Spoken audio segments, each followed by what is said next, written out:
But the other story that's kind of happening underneath all of this, which I've been trying to learn a little bit more about recently, and to be honest, I still got a little bit of work to do on this one. But the actual global liquidity, the flow of money, seems to be almost more of a factor than the cost of money, and it's maybe akin to considering voltage versus current, and the interest rate differential or the change in interest rates may have an impact on markets for sure.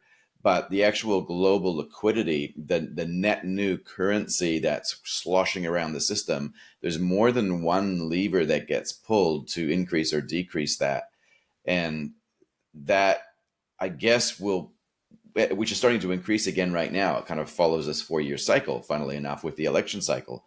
And so I think that that could be playing much more of a larger role this time around than in previous cycles, because of the fact that there are probably more of a limited set of options. We now know that if interest rates are kept low for too long, that does create inflation.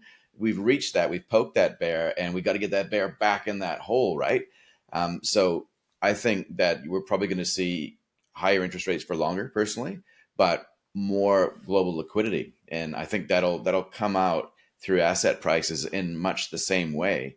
But while we're kind of making the assumptions that interest rates will either put markets up or down, I think there is another force at work here. What do you think of that, though? Because it's not something that you hear a lot about, the inflation narrative, sorry, the interest rate narrative, but not a lot about the global liquidity piece, because maybe it's a bit too complicated, perhaps.